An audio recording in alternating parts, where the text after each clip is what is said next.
پھر اس کے بعد اللہ پر چھوڑ دینا ہے. کوشش سے انکار نہیں ہے، مگر صرف کوشش کرتے کرتے نمازیں بھی جا رہی ہیں، بھروسہ بھی رب پہ جا رہا ہے، یقین بھی ختم ہو رہا ہے، صبح سے شام مال کما رہا ہے، یہ پسندیدہ نہیں ہے. تو ان دونوں چیزوں میں فرق کرنا ہے اور اللہ پر یقین رکھنا ہے. پھر دیکھیں انشاءاللہ کیسے دنیا اور آخرت کی برکتیں ملتی ہیں. تو بہرحال میرے پیارے اسلامی بھائیوں، کاش یقین مل جائے تو پھر دیکھیں یقین کیسے کام بناتا ہے. امام حسن بصری نے ایک حدیث پاک بیان کی. آپ فرماتے ہیں، حدیث سنیے گا.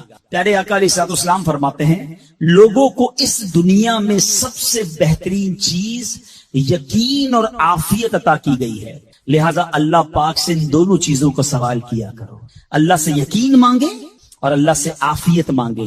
امام حسن بصری جب حدیث پاک بیان کی نا تو فرمایا، رسول اکرم علیہ الصلوۃ والسلام نے سچ فرمایا، یقین ہی کی برکت سے جنت ملتی ہے، یقین ہی کی برکت سے آدمی جہنم سے دور بھاگتا ہے، یقین ہی کی برکت سے فرائض پورے ادا کرتا ہے، یقین ہی کی برکت سے آدمی ایمان پر ثابت قدم رہتا ہے، اور عافیت میں بڑی بھلائی رکھ دی گئی ہے. اے کاش ہمیں یقین ملے، ہمیں عافیت ملے. حدیث پاک میں آتا ہے، حدیث قدسی ہے، اللہ پر کیسا بھروسہ رکھنا ہے؟ انا عند ظن عبدی بی، میں اپنے بندے کے گمان کے نزدیک ہوتا ہوں جو مجھ سے رکھے. مفتی احمد یار خان نعیمی اس حدیث پاک کے تحت فرماتے ہیں، یا عبد سے مراد بندہ مومن ہے، یعنی بندہ میرے بارے میں جیسا یقین رکھے گا میں ویسا ہی اس کے ساتھ معاملہ کروں گا. بس یہ سمجھ لو آج بات، میرا اللہ بہتر فرمائے گا، رب میرے لیے بہترین فیصلہ کرے گا، وہ مجھے پالنے والا ہے، میری ماں سے زیادہ چاہنے والا. یقین تو کرو نا اس پر. لوگوں کو اللہ پر ہی یقین نہیں رہا ہے، میرا تو کام ہی خراب ہو جاتا ہے، اللہ معاذ اب اس میں کفریہ کلمات بھی کہہ دیتے ہیں، میرا تو جناب مسئلہ ہی حل نہیں ہوتا، میری دعا تو رب سنتا ہی نہیں ہے، میری مشکل آسان وہ کرتا ہی نہیں ہے.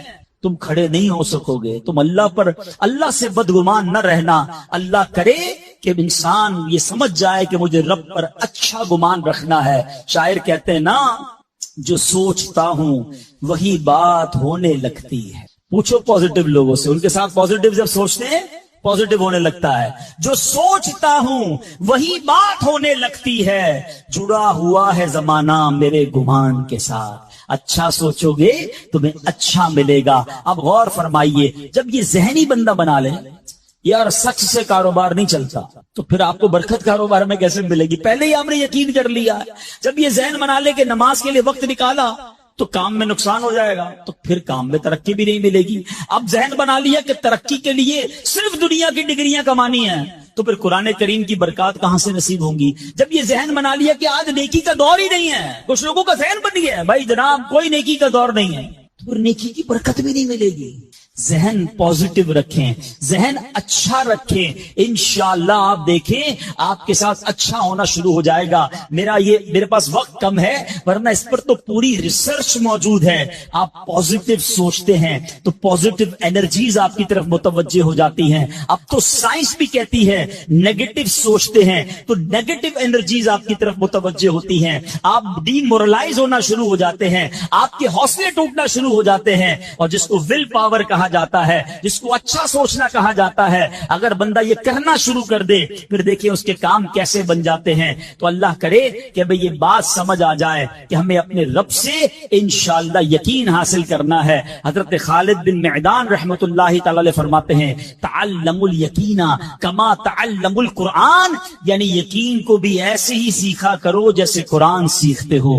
میں نے بھی اسے سیکھ کر حاصل کیا ہے. سبحان اللہ. اب یقین سیکھنے کے لیے، یقین حاصل کرنے کے لیے علماء نے بڑے طریقے لکھے. پہلے تو بندہ دعا کرے کہ اللہ مجھے اپنا یقین عطا فرما. بڑی پیاری دعا حضرت ابوبکر صدیق کیا کرتے تھے، اللہم حب لی ایمانا و یقینا و معافاتا و نیہ، اے اللہ مجھے پکا ایمان، پختہ یقین، عافیت اور سچی نیت عطا فرما. اللہ پاک سے دعا کرتے رہیں اور ایسے لوگوں کے ساتھ رہیں. آخری بات کر لیتا ہوں جناب، پرابلم پتہ کیا ہے؟ ڈی مورلائز بندہ پتہ کہاں ہوتا ہے؟ اس کا یقین متزلزل کب ہوتا ہے؟ وہ کیسے شک اور شبے والی لائف میں آ جاتا ہے؟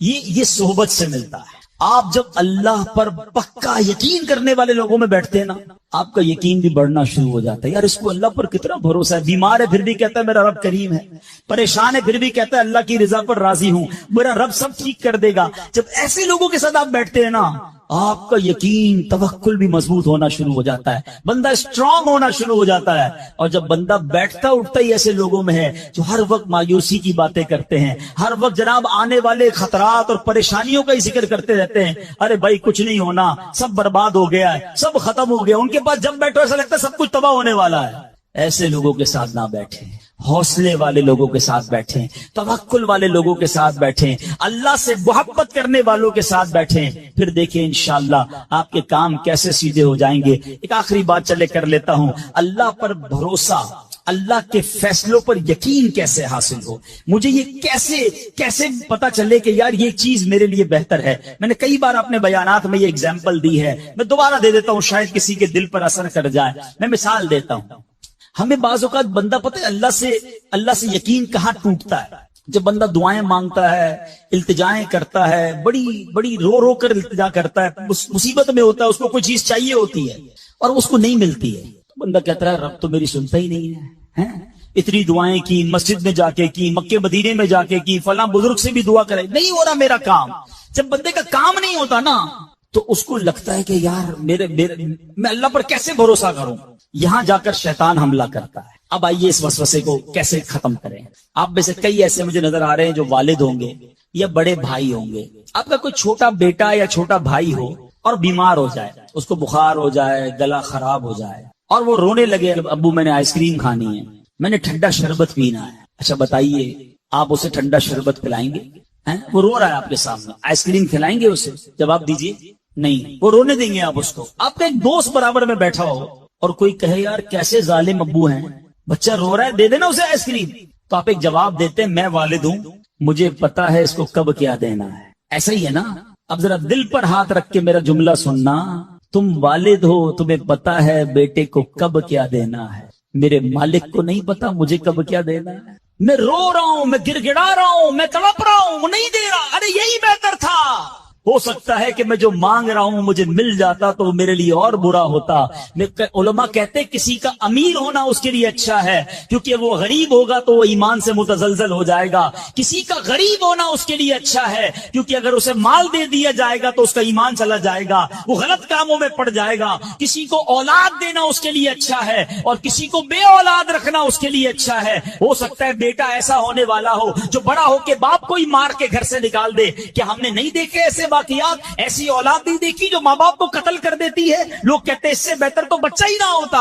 ارے رب بہتر جانتا ہے مجھے کیوں بیٹا نہیں مل رہا، مجھے کیوں بیٹی نہیں مل رہی، مجھے کیوں اولاد نہیں ہو رہی، مجھے کیوں مال نہیں مل رہا، میں اب تک گھر کیوں نہیں لے سکا. ہو سکتا ہے میرے رب نے اس کے بدلے میرے لیے بہت ساری نعمتیں رکھی ہوں. کاش یہ بات سمجھ آ جائے. مجھے ایک بات بتاؤ نا، میری ماں، آپ کی ماں، دنیا میں سب سے زیادہ ہم سے پیار کون کرتا ہے؟ ہماری ماں کرتی ہے. کبھی ماں ہمارے لیے غلط فیصلہ کر سکتی ہے؟ نہیں کر سکتی.